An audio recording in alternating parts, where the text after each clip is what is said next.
touches all our lives, and the energy it gives as it's passed from hand to hand will be felt by everyone across the land. Share the spirit, share the flame, share the glory, share the flame, share this moment in our never-ending story. Come together, heart to heart. Everybody has a part. Share the flame, share the flame,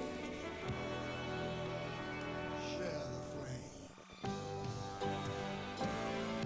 A simple flame that inspired everyone in its path. More than 7,500 proud Canadians took this torch across Canada in the bitter winter of 1987-88. All the way, day by day, to its final glorious destination, the 15th Olympic Winter Games in Calgary, Alberta. This simple flame would light the cauldron to signal the start of the Games. This was an 88-day odyssey over 18,000 cold kilometers, from Newfoundland through the Maritimes to the large expanses of Quebec and Ontario, then around the Great Lakes to Manitoba and Saskatchewan. The flame flew to the Northwest Territories and the Yukon, then down over British Columbia through the Rockies and across Alberta to Calgary. The fabulous journey began in St. John's, Newfoundland, on a stormy November 17, 1987. The original Olympic flame arrived from Greece in a golden miner's lamp, and the first of many ceremonies was underway. Mr. Prime Minister, the Prime Minister of Canada is now lighting the cauldron. There you go. Two former Olympians had the honor of being the first torchbearers. Ferd Hayward shared the honor with Barbara Ann Scott King, who had skated her way to an Olympic gold medal in 1948. An intense pride in Canada swelled from the crowds along the route as various runners shared the flame throughout that first day. Pride and delight were constant themes repeated time and again across the land by spectators and torchbearers. I was so proud to be a Canadian, and I was holding it, and I wanted to smile and just share it with everybody and say, look at folks, you know, we're Canadians and here we are. But in the pre-dawn darkness of day 2, there were no crowds as the 3-pound carved aluminum and maple torch was again lit from the sacred flame as it would be every morning. Terry Kelly, a songwriter, was thrilled to take part. Being blind didn't slow him down one bit.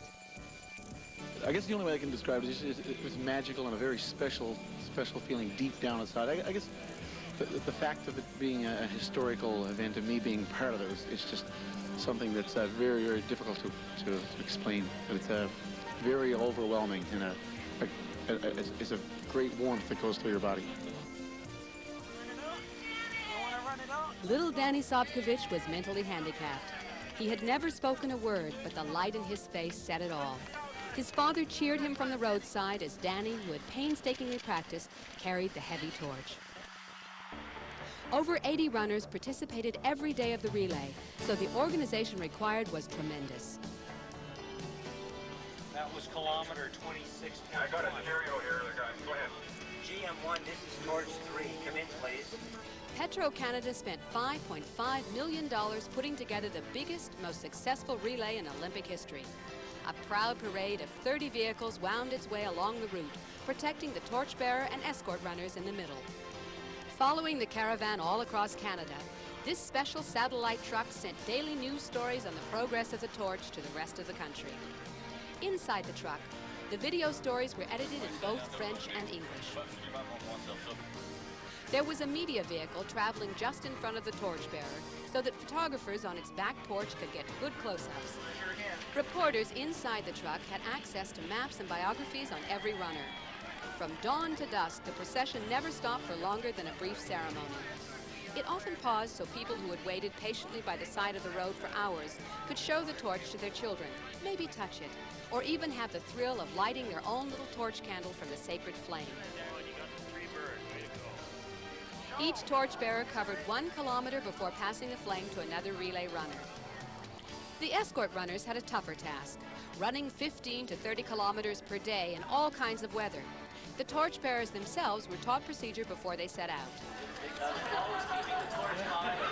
These teachers were some of the 100 unsung heroes working behind the scenes. There were those who guarded the sacred flame, cleaned off the soot that accumulated and filled it with special torch fuel. There were many who helped organize and outfit, brief and deliver the lucky ones who carried the flame. It was hard for anyone but those directly involved to know the kind of human energy that was expended. The hours were long, but the reward was in the cheers. It was great just to be a part of that moment in history.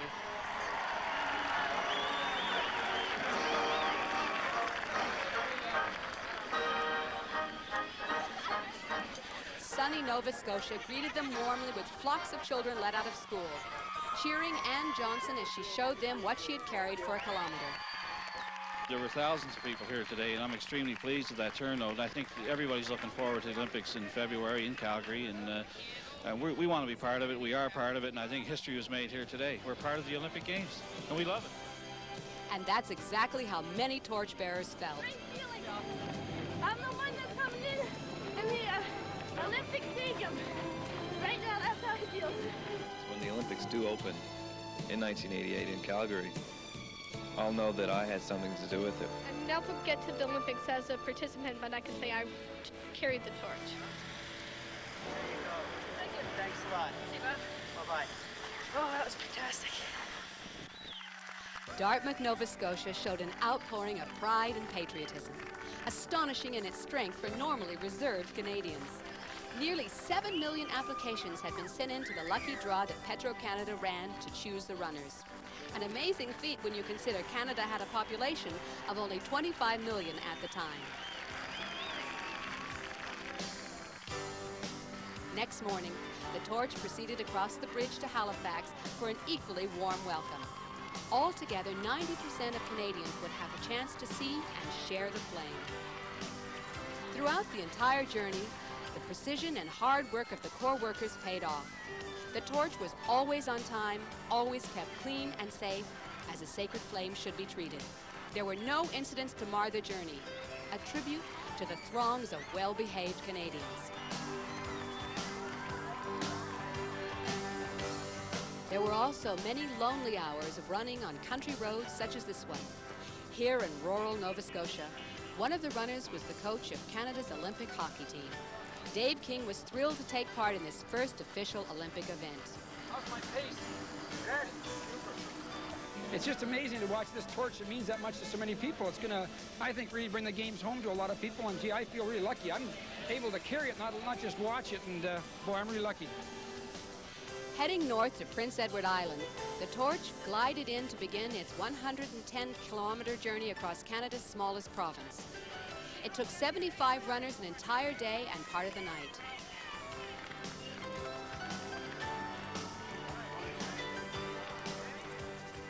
Winner Luke Gray was 6 years old. His mom helped fill out the application for the draw. But because of a slight spelling mistake, they'd given him a place to run here in PEI, a long way from Alberta where he lived. Hi, Luke. Over. Your turn. Luke's mum had saved her money and even sold some furniture to pay for the train ride. But then the whole town pitched in to fly the family here so they could enjoy Luke's moment in the limelight. I was thinking I was 10,000 feet up in space. There were also some unauthorized runners and unauthorized flames that just added to the fun. Sometimes all this sharing made the flame a bit late, but nobody ever seemed to mind waiting in the cold. In Moncton, New Brunswick, thousands huddled in the night waiting.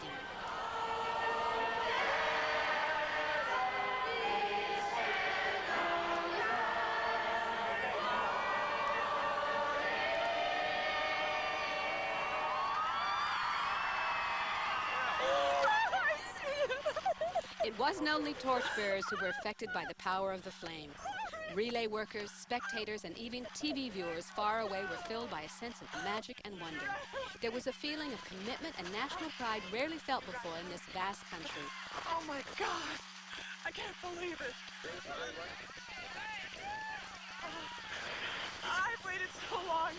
hold this thing. This flame symbolized hope for teacher Judith Leonard. Both her parents were battling cancer. What a moment, you know, to be part of this whole thing. It's incredible. How many applications did you send? 150. 150? Yeah. And to many different cities or? Anywhere from Newfoundland to Ontario. I just had to touch this. Hi, Mom. Hi, Dad. John, you're going to do it alone. Gonna run with us? No. He does it alone. It was beautiful. It was just beautiful. The power of the flame. It uplifted the spirit, and it also focused attention on physical fitness. The Olympic Torch Relay Legacy Fund was created by Petro-Canada to provide scholarships for athletes and coaches. The relay gathered momentum as it continued on through the beautiful countryside of New Brunswick and its famous bridge, the longest covered bridge in the world, and the caravan filled it.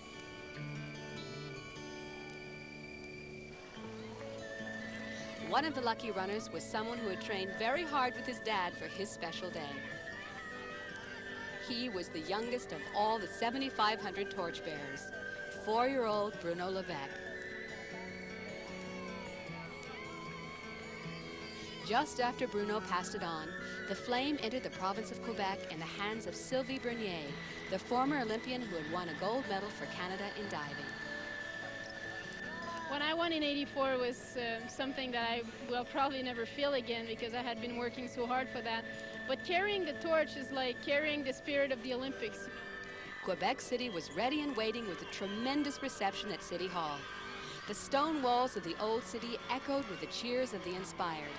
And when the flame was finally carried onto the stage, it was almost as if their famous winter carnival was in full swing. For the 7,500 chosen runners, it was great being the center of attention on stage or with their own special parade on the road. But there was a lot of preparation and hard work first, up early in the mornings to attend meetings, where Petro-Canada volunteers briefed them on the history of the Olympic flame and explained the day's routine. They tried on their new Olympic outfits and were shown where they would run in the procession when their turn came. The logistics were very detailed, but everything worked smoothly for the excited future torchbearers. Each group, already feeling like a team, was dropped off to rendezvous with the approaching caravan. What a thrill to be within reach of the torch. The runners climbed into the cozy motorhome called Torch One to await their separate drop-offs. All right. I guess so. Good. Good morning. Finally, at the starting point of their special kilometer, the thrill of a lifetime. Receiving the torch, giving a hug, and starting off on a wonderful journey. Forget the long wait to hear if you'd won. Here it was, finally happening. It was cold, the torch got heavy, but boy, it was fun. All right. When it was over, the van collected the same group. Back at the original meeting place, proud family and friends were waiting. They could watch as each torchbearer was given a commemorative certificate, a letter of thanks, and a pin. It was a real honor to participate in this, and I realize it's a once-in-a-lifetime thing, and I'm just so excited. It's just been, it didn't last long enough. It didn't even feel like we ran a kilometer. I just really feel privileged. Thank you. The newfound friends then had a group picture taken to record their day in history. Like many towns, Cap de la Madeleine was allowed only a 3-minute ceremonial stop, but they made the most of it.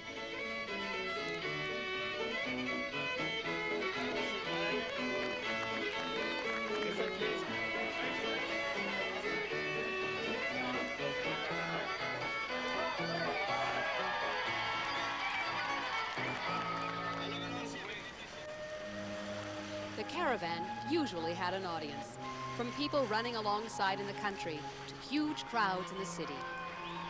Like here in Montreal, site of the 1976 Summer Olympics, and next to feel the glow of the Olympic torch.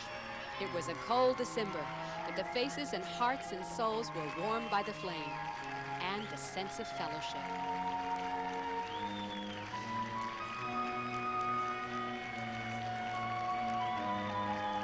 Here in Quebec, Maurice Richard ran, but it wasn't the Montreal Canadiens hockey player.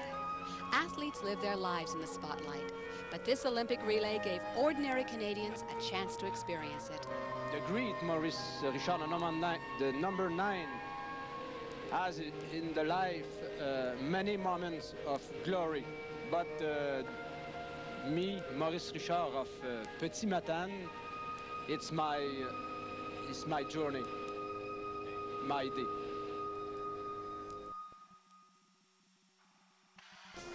Parliament Hill in Ottawa witnesses many gatherings, but this one seemed really special. In driving snow and bitter cold, the Olympic torch arrived in triumph. The winding route meant that the torch would pass through the capital city of each province. 90% of Canadians were in a position to see the torch, even if they weren't lucky enough to be among the winners who carried it. Canada's Prime Minister Brian Mulroney welcomed it. The Olympic spirit. When this flame reaches Calgary on February 13th, some 7,000 Canadians will have carried it 18,000 kilometers through every province and territory of the second largest country in the world.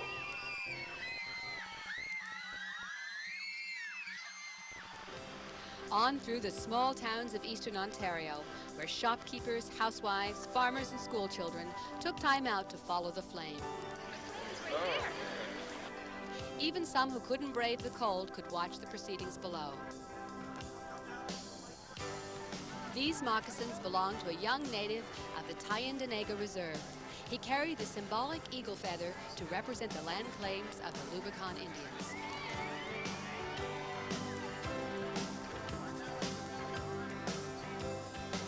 In Ontario, the torch relay steadily advanced toward Calgary like an army that never retreated. Even pouring rain couldn't stop the procession and its loyal fans. In Port Hope, they turned out by the hundreds to catch a glimpse and share that warmth of fellowship the flame seemed to spread wherever it went. Running in a quieter part of Ontario, on the outskirts of Toronto, torchbearer Sonny Lee didn't mind the lack of crowds. The most important people in the world to him, his wife and baby son, were there to cheer him on. Sonny was covering his kilometer on an artificial leg. Toronto welcomed the flame with the biggest turnout so far. But after all, Ben Johnson, the fastest man in the world, was carrying it down Yonge Street to the cheers of 15,000 fans. Last-minute Christmas shopping was forgotten as the crowds packed City Hall Square to salute Ben and the torch.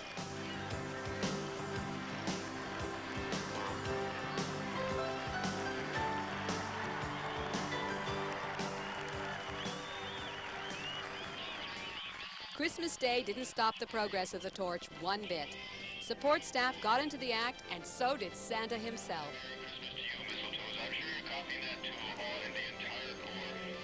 11-year-old Christopher Everett wasn't just running for himself. He was there for his grandpa. He was running in the 1940 Olympics, and but the war broke out and he couldn't run, so I thought I'd run for him. And since Grandpa touched the torch, he was officially part of the Olympics now. The flashy lights of Niagara Falls greeted the flame as it passed by Canada's most famous landmark.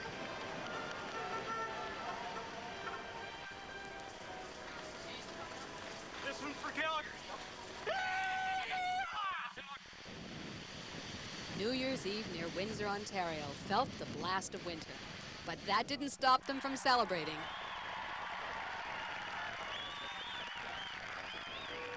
The dawn of New Year's Day of 1988. A new Canadian, Patricia Galen, got her citizenship just in time to relay the torch. I just wanted to be Canadian to run in the relay, so that was a proud moment for me. 71-year-old Larry O'Connor had a pacemaker in his heart, but that didn't stop him. After all, he had represented Canada as a hurdler in the 36th Olympics. I never expected that I would ever participate in anything more again from the Olympics, but it was wonderful. Yeah. Another Olympian delighted to run was Lisa Savage-Arvey, who skied in the 1984 Winter Olympics, but had been sidelined since a ski accident. For the first time, the torch would travel by snowmobile here in central Ontario. And this is the man who started it all. Father Maurice Ouimet, 75 years old. Years ago, he got his friend Joseph Bombardier to invent the snowmobile so he could reach his parishioners. These machines would help torchbearers cover vast expanses of northern Ontario, forest and mining country.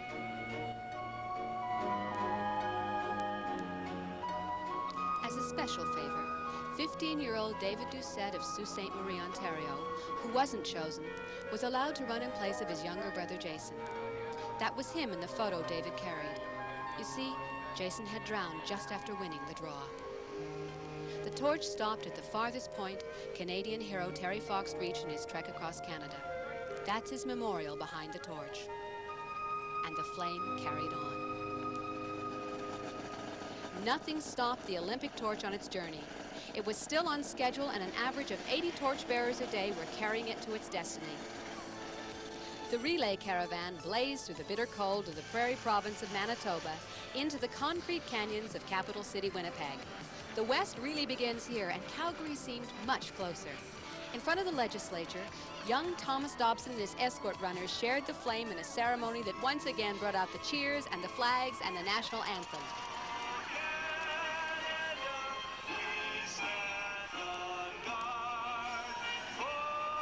The host of all ceremonies on this portable stage was Jim Hunter, the original crazy Canuck skier.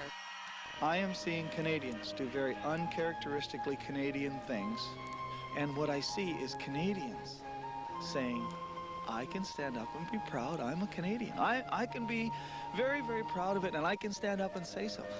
Proud to be a Canadian.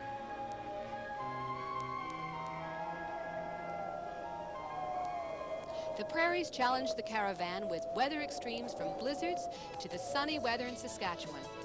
The torch was greeted with celebrations in Regina, Moose Jaw, and Saskatoon.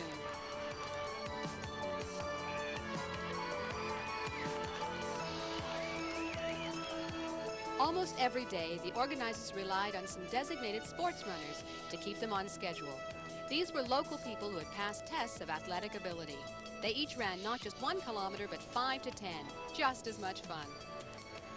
I really hope that this comes back to Canada again, because that's something like children, grandchildren, whatever. I'd like them to share it too, because this is something so special. Once in a lifetime. You never do this again.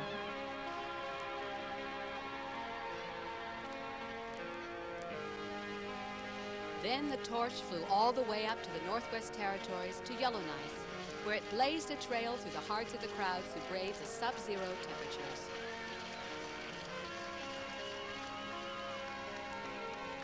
Another flight to the top of the Northwest Territories, to Inuvik, way above the Arctic Circle. I see it! It's a torch! Look at the frosty eyelashes on this torchbearer. It was cold up there. The dog sled driver was thrilled with his unusual cargo, but the dogs looked a little puzzled. It's quite an honor. You know, I'll never be able to do anything like this in my lifetime again, I'm sure of it, and I'm just glad I'm able to do it for the country. Torchbearer Janet Nicol had just gotten out of the hospital that morning to be there. Never, never, ever would I have missed it. I could never be that sick.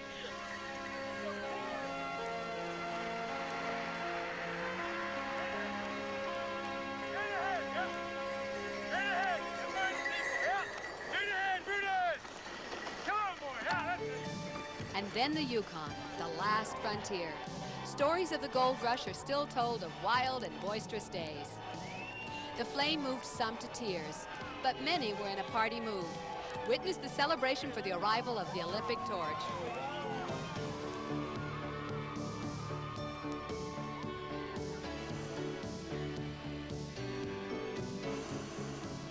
Beautiful British Columbia seemed almost tropical after the Arctic. Joggers noticed Tringy Horn running the torch through Victoria. She was holding tulips to represent the liberation by Canada of her homeland, Holland. It's like going to heaven without dying. What am I going to do tomorrow, Alan? The torch took the ferry across to Vancouver. Here in the bustling city, work stopped as people took time out to share the flame. They watched Rick Hansen, who had recently wheeled all the way around the world, carry it in a special holder on the back of his chair. The trek to the Rockies began.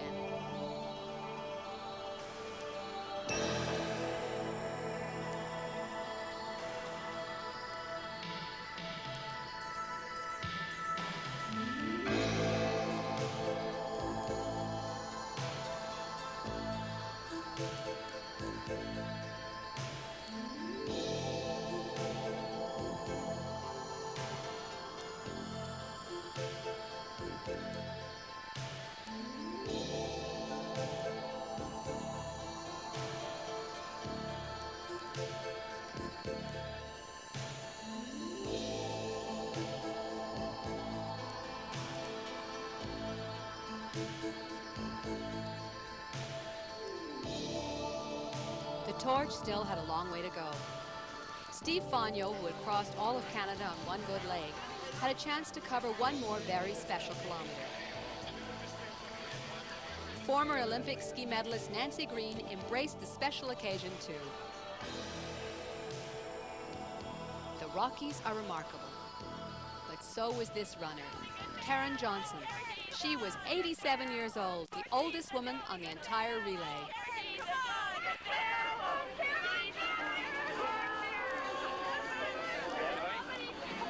Karen. Oh, hello, Karen. How you doing, Karen? Finally, the long caravan reached Crow's Nest Pass, entrance to Alberta, home of the '88 Winter Olympics, and the home stretch for the relay. Sponsors and organizers at Petro-Canada were thrilled with the way things were going. It's been 15,000 kilometers so far and a few more to go. Good to be back in Alberta and close to Calgary, for sure. We wanted to do a real good job for the Olympics, for Canada, for Canadians, to share the flame, and the way it's turned out from our perspective, we're just ecstatic by it. The Piegan Nation of the Blackfoot tribe welcomed torchbearer Noreen Plain-Eagle at Brockett, Alberta.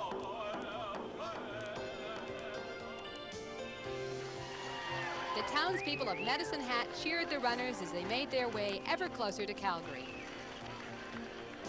The legendary flame took a quick plane ride around northern Alberta to visit some isolated communities before continuing on in the south. Edmonton's crowds and Premier Don Getty waited with open arms. The Olympic torch to the province of Alberta, the city of Edmonton, and our legislators. Shortly after, Joe Chase of Calgary, the oldest man in the relay, celebrated his 101st birthday in style as an official torchbearer.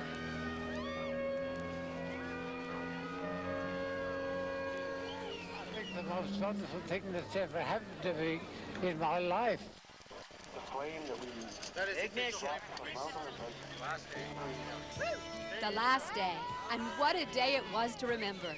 The arrival in Calgary was tumultuous. An estimated 250,000 people poured into the streets. Together, they created a sea of spectators which virtually eclipsed any reception the relay had received to that point. It was the biggest single display of enthusiasm and emotion. The scene was so powerful, the enthusiasm so amazing that at times it was almost overwhelming. The famous disabled athlete Carl Helsinger relayed the flame towards the stadium.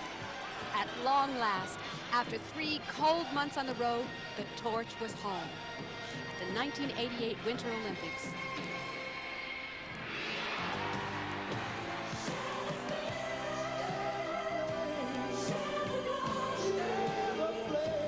The relay had been an adventure in uncovering the elusive Canadian identity and revealing the nation's soul.